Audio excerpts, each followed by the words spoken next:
Hello guys, welcome back to my channel. তো কেমন আছো তোমরা? আশা করি তোমরা যে যেখানে আছো ভালোই আছো। আর আমার তরফ থেকে তোমাদের নতুন বছরের অনেক অনেক শুভেচ্ছা।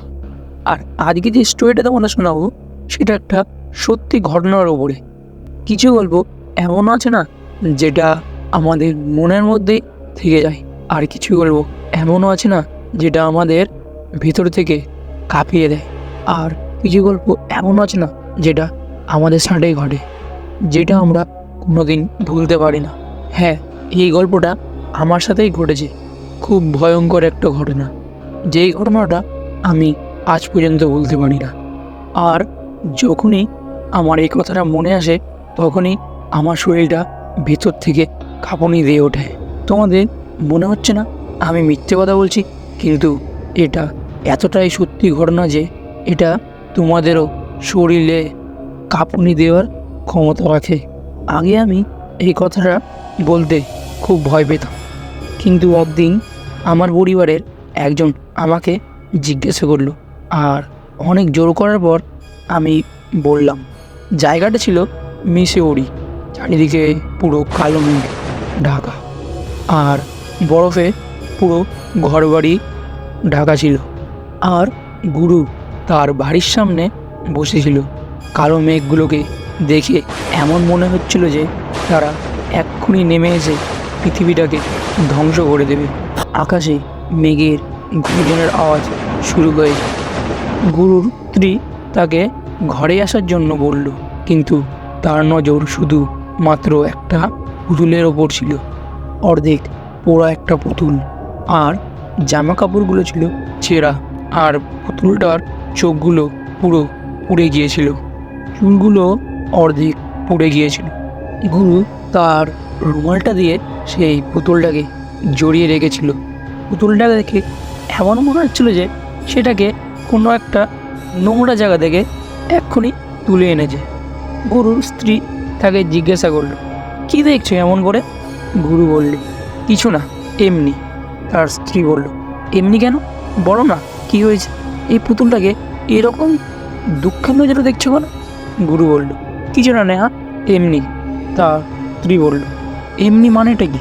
হ্যাঁ, আমি যখনই জিজ্ঞাসা করি তখনই তুমি কথাটা ঘুরিয়ে দাও। আজ তো বলে দাও যে এই পুতুলটার মধ্যে এমন কী রহস্য আছে যেটা তুমি আমাকে বলতে পারবে না? গুরু বলল, না, আমি তোমাকে বলতে পারবো না এই কথা। তার স্ত্রী বলল, না, আমি শুনেই ছাড়বো এই কথা আজ। গুরু বলল, না, আমি এই গল্পটা কোনো দিন লিখেছি, না কোনো দিন কাউকে শুনিয়েছি। তার স্ত্রী বলল, শোনাও না। গুরু বলল, আমি একবার বললাম না আমি বলতে পারবো না? একবার বললাম, শুনতে পারলি না তুই? গুরু রেগে কথা বলার কারণে তার স্ত্রী কাঁদছিল। গুরু বুঝতে পারেনি যে তার এইরকম ব্যবহারে তার স্ত্রী দুঃখ পাবে। গুরু তার স্ত্রীকে বলল, নেহা, আই এম সরি, আর কোনো দিন এরকম করে তোমার সাথে কথা বলবো না। গুরুর এটা বলার পর তার স্ত্রী চুপ করলো। ও তার স্ত্রী নেহা বলল, যে তুমি আমার উপর করছো করো, কিন্তু এই পুতুলের রহস্যটা আমাকে বলো। আমি তোমাকে এই কষ্টের মধ্যে আর দেখতে পাচ্ছি না। এমন কথা আছে যে এই পুতুলটার পেছনে, যেটা তুমি আজকে আমাকে বলতে পারবা না? প্লিজ প্লিজ বলো না। তুমি বলেছিলে যে বিয়ের পর তুমি আমাকে অনেক গল্প শোনাবে। গুরু বলল, কিন্তু নেহা বলল, কিন্তু কিছু না, তুমি গল্পটা তাড়াতাড়ি বলো। গুরু বলল, এটা গল্প না, এটা সত্যি ঘটনা, তুমি শুনতে পারবে না। নেহা বলল, না, আমি পারবো, প্লিজ বলো না। তার স্ত্রী তাকে পিছন থেকে জড়িয়ে ধরল, আর এর মধ্যেই বৃষ্টি নেমে আসলো। তার স্ত্রী বলল, ভিজে যাচ্ছি তো আমরা, চলো ঘরের ভেতরে চলো। তার স্ত্রী তার হাত ধরে রেখে দিয়েছিল, আর তারা দুজনে তাড়াতাড়ি করে ঘরে চলে গেল। গুরুর হাতে ওই বিকট পোড়া পুতুলটা ছিল তার বুকে জড়ানো। গুরু সেই পুতুলটাকে তার থেকে আলাদাই করে না, যেমন কি সেই পুতুলটার সাথে তার কোনো আলাদাই সম্পর্ক আছে। নেহার সাথে বিয়ে হওয়ার আগে থেকেই সেই পুতুলটা তার সাথেই ছিল।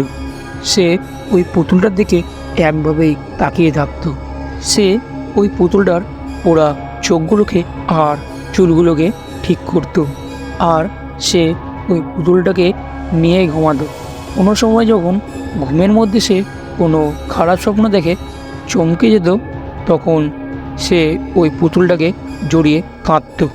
গুরুর এইসব দিকে তার স্ত্রী খুব কষ্ট পায়। নেহা তার স্বামীকে এই অবস্থায় আর দেখতে পাচ্ছিল না, তাই সে যেভাবেই হোক তার স্বামীর কাছ থেকে শোনার চেষ্টা করত এই পুতুলের রহস্যটা কী। প্রায় 2 বছর ধরে তার স্ত্রী এই পুতুলের রহস্যটাকে শুনতে চাইছিল, কিন্তু গুরু কোনো কথাই বলতো না ওই পুতুলটার ব্যাপারে। কখনো হয়তো ঘুম আসার বাহানা, নয়তো অন্য কিছু বলে কথাটা ঘুরিয়ে যেত। সে তার স্ত্রীকে আজ পর্যন্ত বলেনি যে এই পুতুলটার পেছনে রহস্যটা কী, আর তার রাতে চিৎকার করে ঘুম ভাঙার রহস্যটা কী। কেন সে এই পুতুলটাকে দেখে কাঁদতে থাকে, কেন সে এই পুতুলটার দিকে একভাবে তাকিয়ে থাকে, এমন কতই না প্রশ্ন ছিল নেহার মাথায়, যেটার উত্তর শুধু একমাত্র গুরুর কাছেই ছিল। নেহা কষ্ট পেত যে সে কেন এই পুতুলটার কথা তাকে বলে না। জানি না এমন কী রহস্য ছিল যে এই পোড়া পুতুলটার, যে সে বলতে গিয়েও বলতে পারে না তার স্ত্রীকে। তখন প্রায় রাত 10টা। বৃষ্টি প্রায় 3 ঘন্টা ধরে হয়ে যাচ্ছিল। জোরে হাওয়া আর জানলার সাথে ধাক্কা খাওয়া বৃষ্টির ফোঁটার আওয়াজ গুরুর ঘর পর্যন্ত আসছিল। এই রকমই ছিল সেই রাত যখন সে প্রথমবার আলফার গিয়েছিল। ঠিক এইরকমই জোরে বৃষ্টি পড়ছিল, আর এইরকমই পাহাড় পর্বত ছিল, কিন্তু গল্পটা ছিল অন্য। আজ যেমন সে তার স্ত্রীর কোলে মাথা দিয়ে ঘুমায়, আর সে সেই দিন সেই ভয়ঙ্কর ঘটনা দেখেছিল, যেটা কি সে কোনো দিনই ভাবতে পারেনি।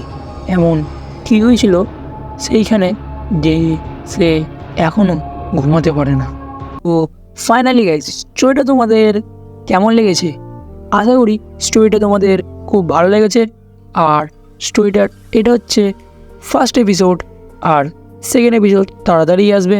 প্লিজ আমার চ্যানেলটাকে একটুখানি সাপোর্ট করো, আর ভিডিওটাকে লাইক করো, আর চ্যানেলটাকে সাবস্ক্রাইব করো। তো বাই বাই গাইস, দেখা হচ্ছে পরের এপিসোডে।